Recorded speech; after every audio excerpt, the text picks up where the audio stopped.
Seigneur, par nos louanges, par notre adoration.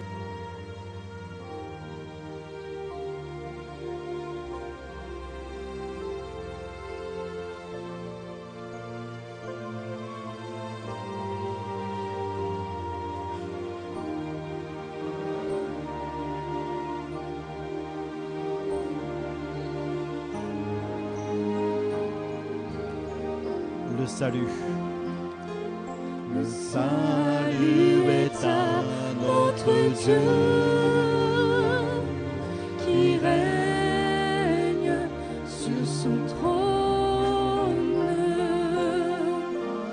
et à l'agneau louange et gloire, action de grâce, sagesse, honneur et puissance. On élève Jésus ensemble.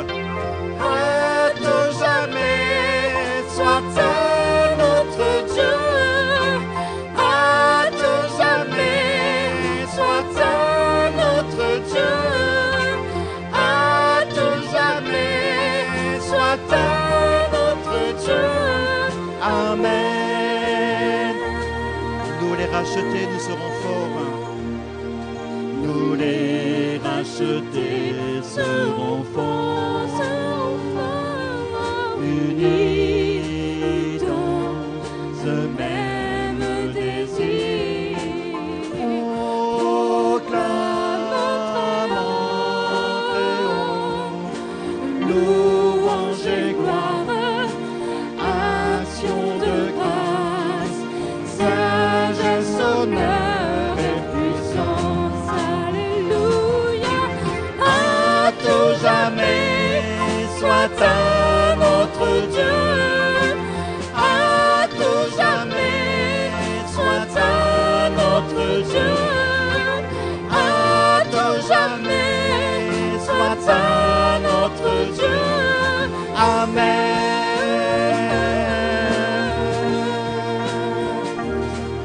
Nous les rachetés serons forts, unis dans un même désir.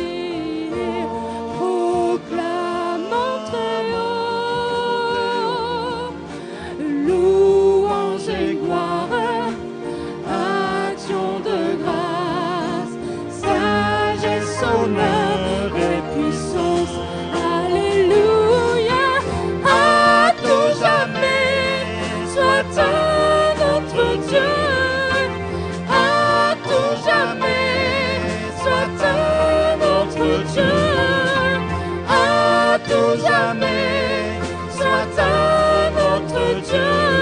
Amen.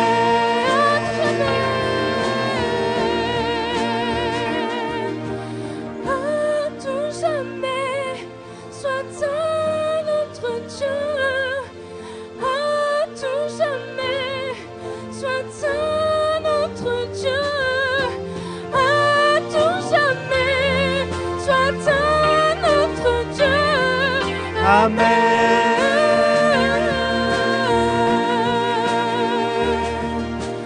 À tout jamais, soit à notre Dieu. À tout jamais, soit à notre Dieu. À tout jamais, soit à notre Dieu. Amen.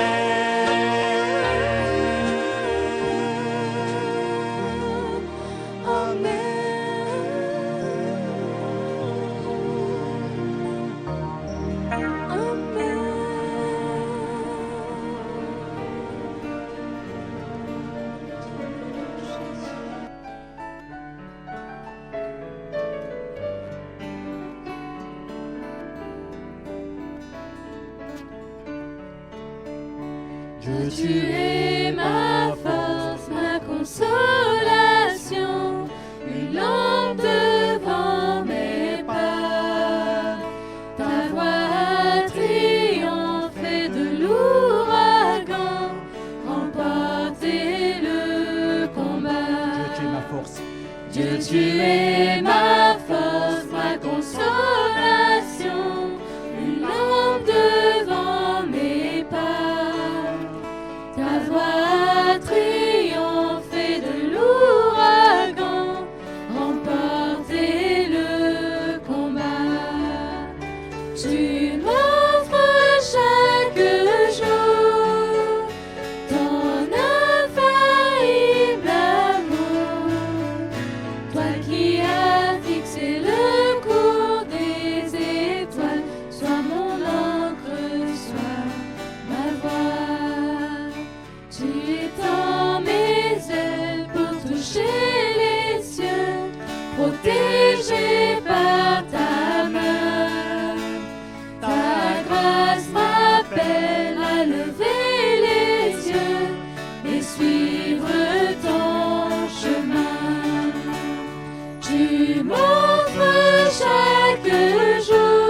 à Dieu. On va mettre sous le... Bonjour chers amis. Nous lirons le texte de Galates chapitre 5 verset 22, c'est l'épître de Paul aux Galates au chapitre 5 verset 22, où Paul nous dit ceci: « Mais le fruit de l'esprit, c'est l'amour, la joie, la paix, la patience, la bonté, la bienveillance, la foi, la douceur, la maîtrise de soi. » J'aimerais vous parler sur ce thème, le fruit de l'esprit, mais en relation avec la puissance spirituelle. Et pour ce faire, je commencerai par comparer le fruit de l'esprit avec les 9 dons spirituels, pour essayer de bien différencier les choses. Je parlerai également sur le fruit en tant qu'expression donnée par l'apôtre Paul, cette doctrine chrétienne, de ce travail intérieur, du fruit de l'esprit donc. Et en troisième lieu, je vous parlerai sur le baptême dans le Saint-Esprit. Alors d'abord, la comparaison des dons spirituels et du fruit de l'esprit. Nous nous appuyons pour cela dans la lettre de Paul aux Corinthiens, la première lettre de Paul aux Corinthiens, au chapitre 12, verset 31, jusqu'au chapitre 14, verset 1er. Voilà ce que nous dit Paul. 1 Corinthiens, chapitre 12, verset 31. « Aspirez aux dons les meilleurs, et je vais encore vous montrer la voie par excellence. Si je parle les langues des hommes, et même celles des anges, si je n'ai pas l'amour, je suis un cuivre qui résonne, ou une cymbale qui retentit.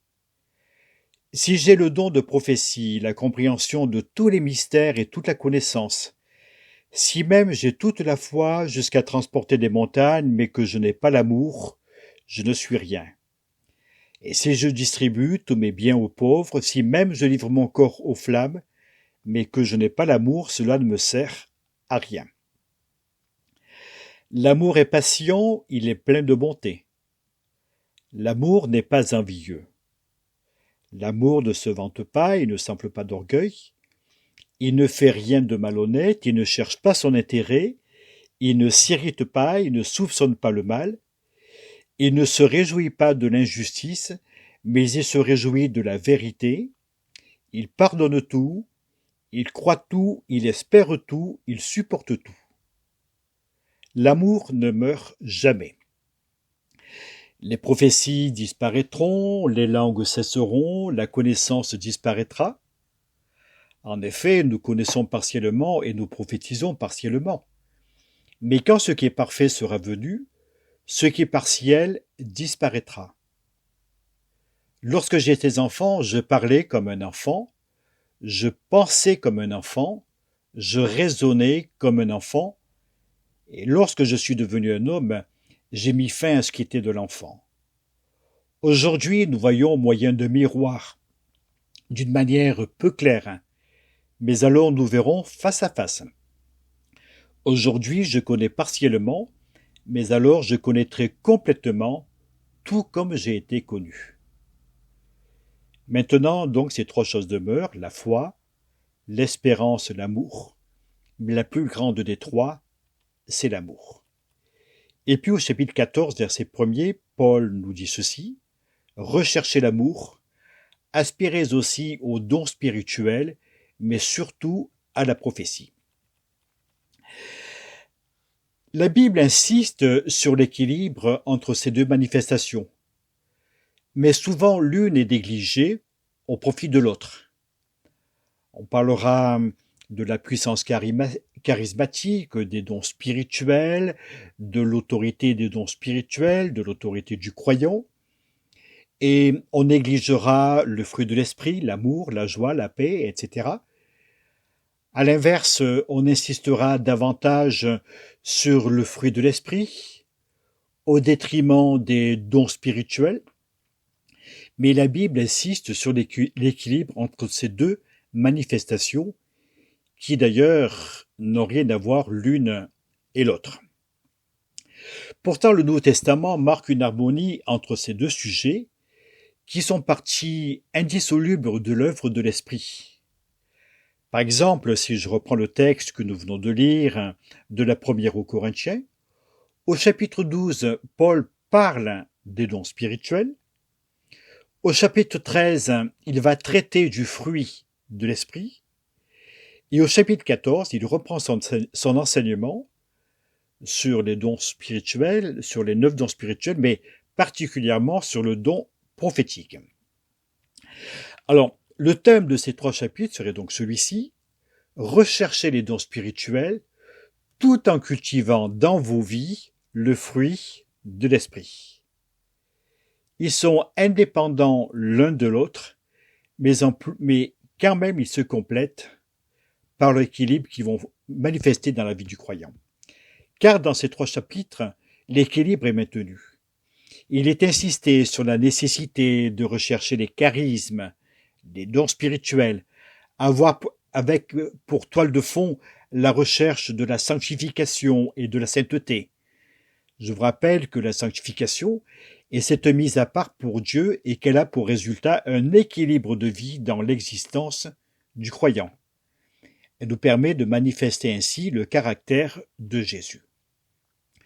Pour résumer, les dons spirituels ne sont efficaces que dans la mesure où ils sont exercés dans la manifestation du fruit de l'esprit et en particulier de l'amour.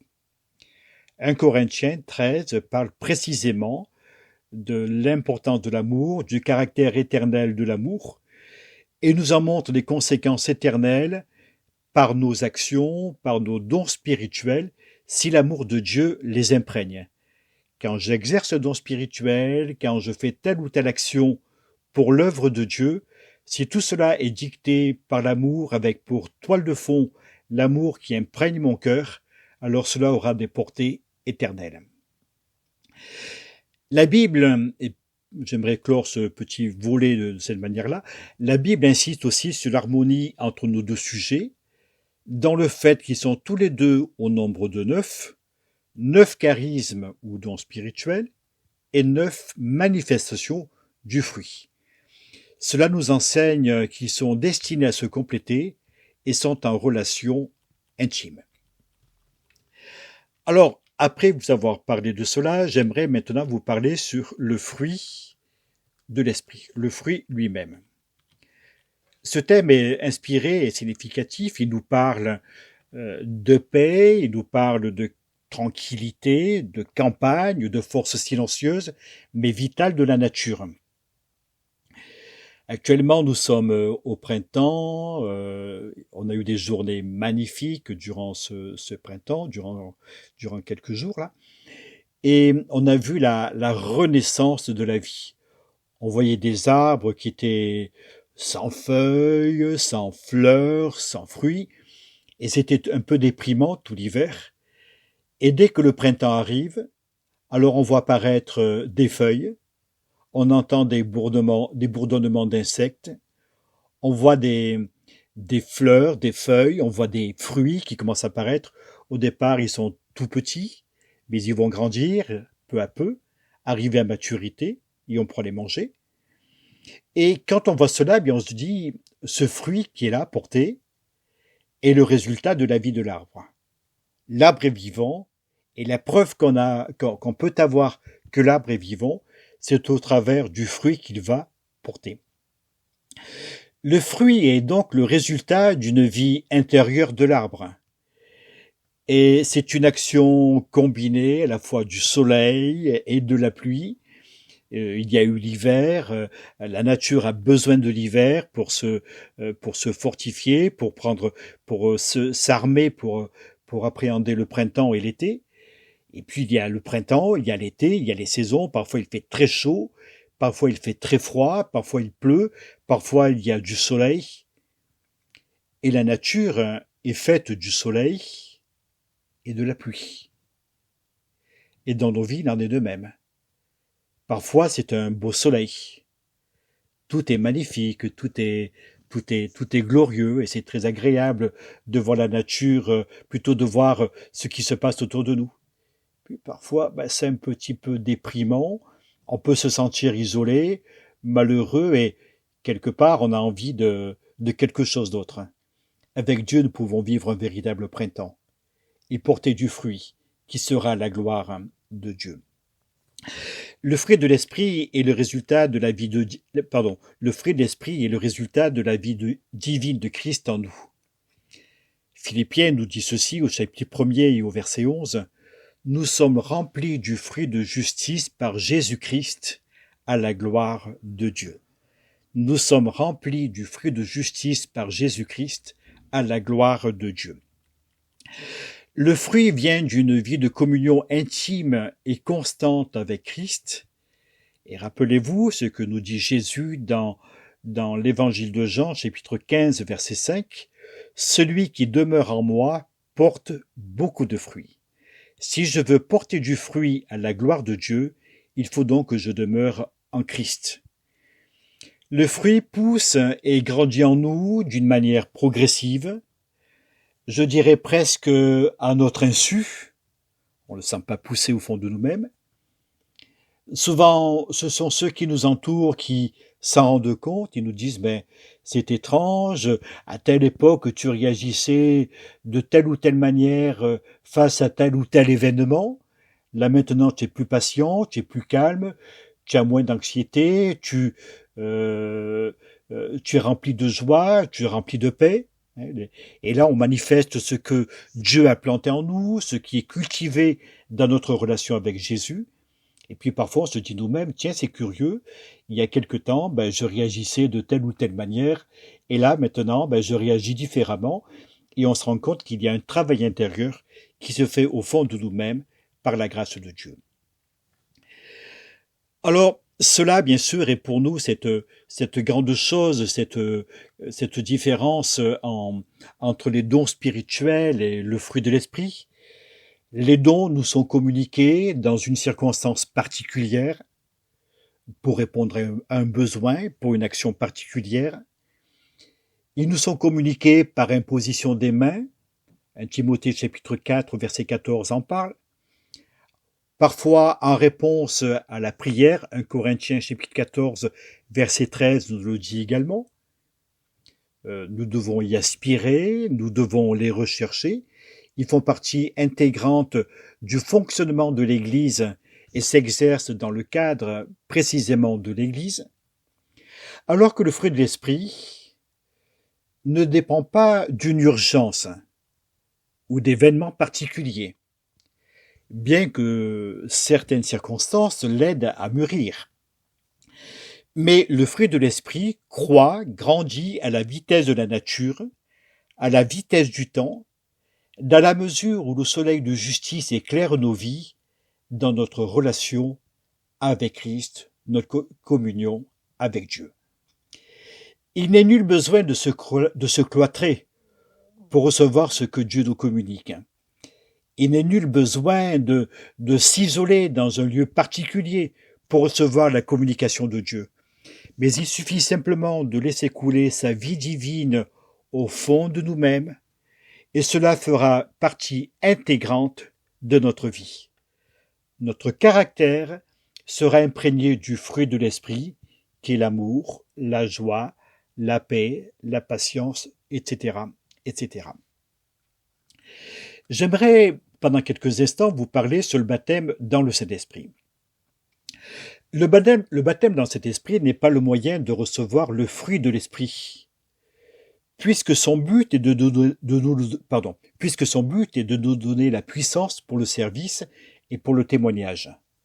Dans les Actes, chapitre 1er, verset 8, Jésus dit ceci à ses disciples, « Vous recevrez une puissance », et je vous dis, et je vous rappelle pour ceux qui le savent déjà, que le mot puissance est le mot dynamitos, donc comme une dynamite au fond de nous-mêmes, vous recevrez une puissance, le Saint-Esprit survenant sur vous, et vous serez mes témoins jusqu'aux extrémités de la terre. Donc le but du baptême dans le Saint-Esprit est de nous communiquer la puissance du Saint-Esprit. Il arrive malheureusement que cette puissance divine est manifestée même là où l'amour est absent. Alors, l'action de Dieu, la puissance de Dieu, les dons spirituels, ne seront pas employés d'une manière normale et seront sans valeur.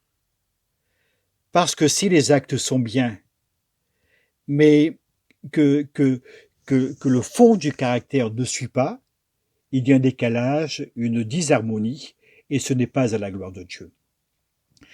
Tout ceci nous prouve la puissance et l'utilité du fruit de l'esprit.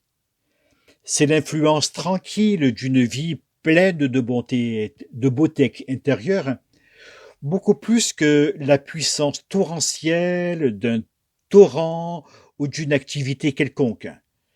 Cela vient d'une influence avec Dieu, d'une communion avec Dieu, mais non pas dans une crise quelconque. La manifestation de la puissance spirituelle la plus grande est obtenue là seulement où le fruit et les dons vont de pair. Le Nouveau Testament nous rappelle que ceux qui possédaient une puissance exceptionnelle possédaient non seulement des dons, mais aussi la grâce et la bonté de Dieu dans leur vie. Je pense à Étienne, un des premiers diacres de l'Église, un des 7, comme on disait. Étienne, qui était plein de grâce et de puissance, était connu pour son caractère agréable, pour sa bonté, mais également pour la puissance de Dieu qui était dans sa propre vie. Et nous savons cela lorsque nous le voyons confronté au Sanhédrin, la police du temple de Jérusalem, dans les moments qui précéderont sa mort, avec quelle autorité il parlera à ceux qui sont là. Je pense aussi à un autre homme qui s'appelle Barnabas. Barnabas était un homme bien, nous dit la Bible. Il en est parlé dans les Actes des Apôtres, chapitre 11, verset 24. Un homme plein du Saint-Esprit, un homme de foi. Il semble qu'il exerçait un ministère prophétique, mais en même temps, c'était un homme de consolation, un homme de bénédiction. Alors que Dieu nous donne d'être des Barnabas, manifestant à la fois le fruit de l'esprit, mais aussi les dons spirituels. Celui qui restera pour nous l'exemple suprême, c'est Jésus. Et en Jésus, nous voyons la puissance spirituelle être en harmonie parfaite avec une irréprochable sainteté de caractère. Jésus était parfaitement équilibré, parfaitement harmonieux. Et nous voulons vraiment puiser en lui le caractère et la perfection qu'il manifestait et dont il a témoigné. J'aimerais terminer et conclure ce message en vous disant quelques mots. Les dons spirituels ne peuvent pas amener le fruit de l'esprit, mais ils peuvent le prêcher, ils peuvent le révéler. Quand un don spirituel est exercé en harmonie avec le fruit de l'esprit, cela crée un courant spirituel favorable à l'unité de l'œuvre de Dieu. Prions justement pour qu'il y ait harmonie dans nos vies entre ce que Dieu nous donne comme autorité et puissance, mais également dans notre sainteté de caractère, dans notre marche avec Dieu. La puissance spirituelle exercée sans amour est semblable à de l'airain qui résonne, c'est-à-dire qu'il y a un manque d'harmonie. Un airain qui résonne, c'est une cloche en fait. Vous savez, les grosses cloches qui sont dans les églises, qui communiquent un son unique. Bon, on entend après des petits sons qui vont se dégager, c'est ce qu'on appelle les harmoniques, mais la cloche est accordée sur une note et elle n'a pas d'autre fréquence que celle qui est émise lors de sa construction. Imaginez, vous écoutez un concert pendant 1 heure, vous écoutez une cloche faire don, don pendant 1 heure. Bon, ça manque un petit peu de suspense, d'harmonie, de beauté. Par contre, vous écoutez un concert. Vous avez tout un orchestre qui est en train de jouer. Et dans ce concert, dans cet orchestre, il y a ce qu'on appelle un carillon. Un carillon, c'est un instrument de musique avec un clavier. Et ce clavier va actionner différentes cloches qui vont donner des sons différents. Alors là, ça devient harmonieux. Je dirais que ce n'est pas simplement un son qui vient là, comme serait un don spirituel, mais si c'est encadré de l'amour de Dieu, de la présence de Dieu, de l'harmonie avec Dieu, alors il y aura un résultat qui sera à la gloire de Dieu. Seuls les fruits et les dons en harmonie peuvent apporter la bénédiction. Je termine par cette dernière pensée. L'Église est comme un chantier de construction. Alors il y a du bruit, des camions qui viennent livrer du matériel, des gens qui travaillent très sérieusement, il y a des cris, il y a parfois beaucoup de poussière, etc. Puis il y a les échafaudages. Ça, c'est, si vous voulez, c'est l'Église dans sa vie sur terre. Elle est en train de monter, de se faire, d'apprendre à s'établir à la gloire de Dieu. Et puis, il y a des dons spirituels qui sont là dans l'Église. Ça serait un petit peu comme l'échafaudage dans une construction. C'est nécessaire, on en a besoin.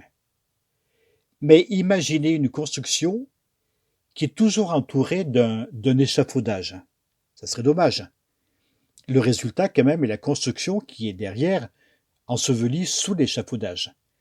Un jour, la construction apparaîtra.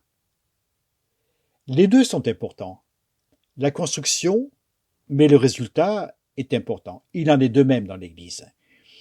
Si nous arrivons à harmoniser les deux, la puissance de l'Église, son autorité, les dons qu'elle peut avoir, avec le fruit de l'Esprit, alors elle s'édifiera, tout cela pour être une construction à la gloire de notre Dieu. Amen. J'aimerais que nous puissions nous incliner pendant quelques instants. Nous allons prier et demander à notre Dieu, notre Père Céleste, de nous aider à porter du fruit de l'Esprit tout en exerçant des dons qui seront à la gloire de notre Seigneur. Merci notre Père parce que ta parole nous enseigne et nous éclaire et nous montre l'importance, Seigneur, d'une relation avec toi. Seigneur, tu veux que nous soyons des gens équilibrés, harmonisés intérieurement, harmoniser notre relation avec les autres, harmoniser notre relation avec toi.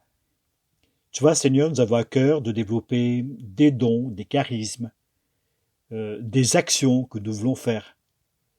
Mais en même temps, nous voulons aussi te ressembler. Permets-nous, Seigneur, d'être comme toi, Seigneur Jésus, lorsque tu as témoigné sur notre terre. Tu as témoigné d'un équilibre de vie parfait. Seigneur, tu n'étais pas celui qui éteignait la lampe qui était en train de s'éteindre. Tu ne cassais pas celui qui était fragile, mais au contraire, tu tendais la main et tu bénissais. Donne-nous, Seigneur, d'être semblables à toi, tout cela pour la gloire de ton nom. Notre Père, nous t'avons prié, en sachant que tu entends notre prière, et nous avons prié au nom du Seigneur Jésus, notre Sauveur et notre Seigneur. Amen. Je vous souhaite une très bonne journée à tous, que Dieu vous bénisse, et à bientôt.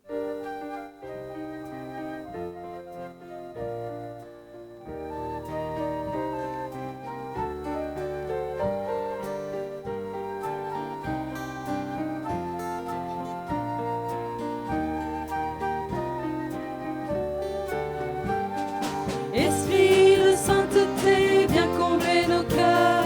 Tout au fond de nos vies, réveille ta puissance. Esprit